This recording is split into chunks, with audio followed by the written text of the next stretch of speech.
Asep? Kerja di mana? Ah iya, siap. Assalamualaikum. Assalamualaikum warahmatullahi wabarakatuh. Lagi, alhamdulillah. Lagi. Assalamualaikum Kang. Assalamualaikum warahmatullahi wabarakatuh. Apa kabar Kang hari ini? Alhamdulillah baik. Alhamdulillah. Kang, saya jauh-jauh sebetulnya datang ke sini itu intinya pengen diskusi Kang. Oke. Ada beberapa yang ingin saya tanyakan. Terlebih hari ini kita alhamdulillah dipertemukan di bulan suci Ramadan. Ya. Bulan suci Ramadan yang mana di bulan ini diturunkannya Al-Quran. Nah lalu kemudian kita ketahui Kang bahwa di Indonesia ini kan mayoritas umat muslim kan. Betul. Mayoritas umat muslim. Nah saya pengen nanya Kang, kira-kira sejauh mana sih Kang keberagamaan di Indonesia ini dengan jumlah yang mayoritas tadi dengan pemahaman dari segi Al-Quran Kang?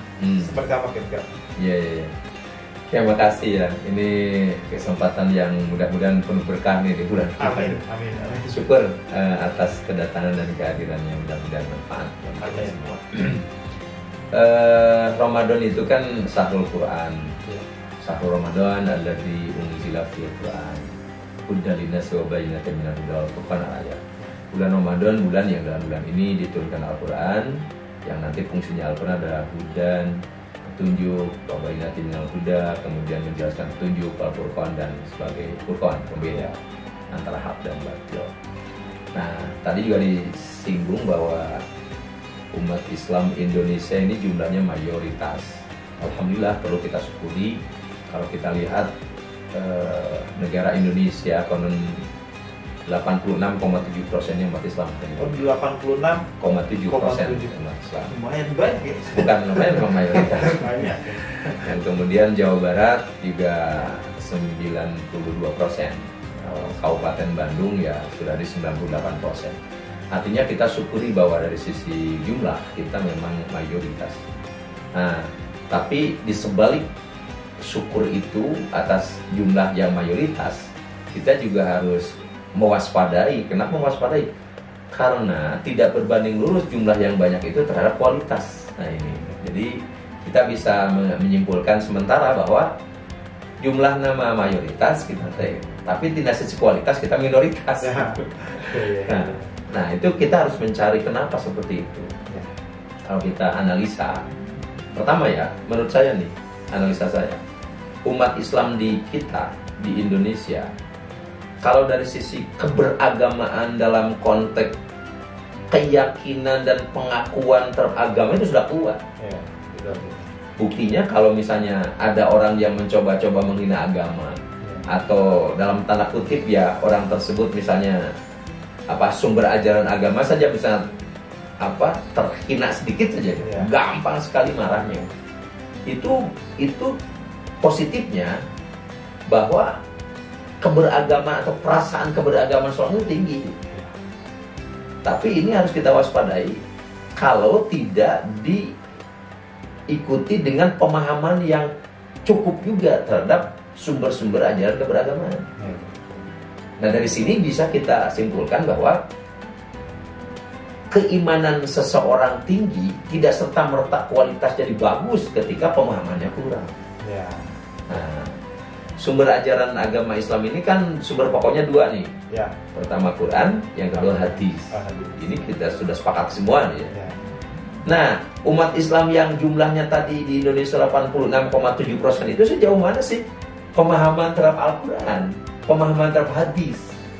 Nah, ini yang harus kita waspadai gitu hari ini. Saya sangat yakin lah umat Islam di Indonesia ini tidak paham-paham banget sih sebetulnya terhadap Al-Quran dan hadis. Padahal itu menjadi sumbernya. Padahal itu sumbernya.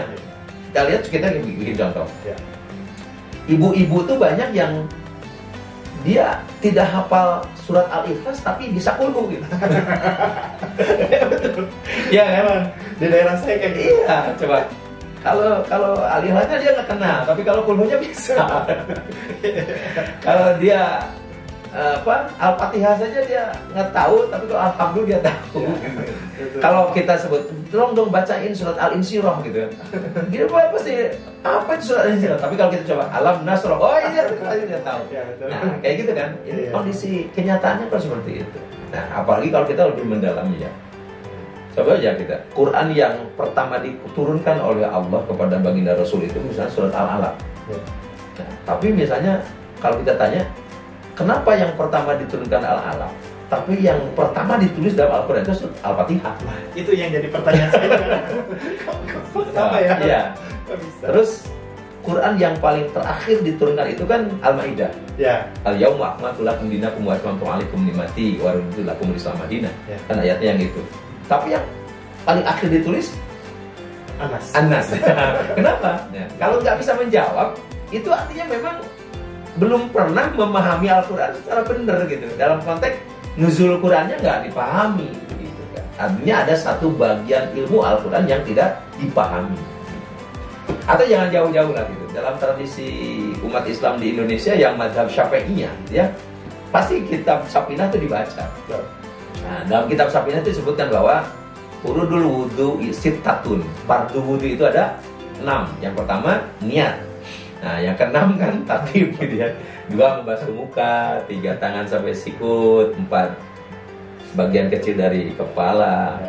Terus 5 kaki, membasuh kaki sampai mata kakinya. Kemudian yang ke-6 tartib. Nah, kalau kita lihat sumber niat dengan tartib ini sumbernya hadis. 2, 3, 4, 5 ini sumbernya Al-Quran.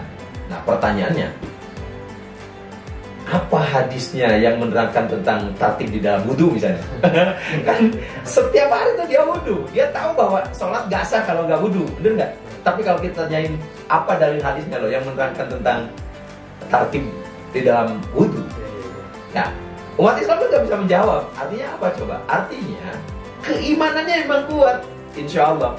Tapi pemahaman terhadap Quran dan hadisnya lemah.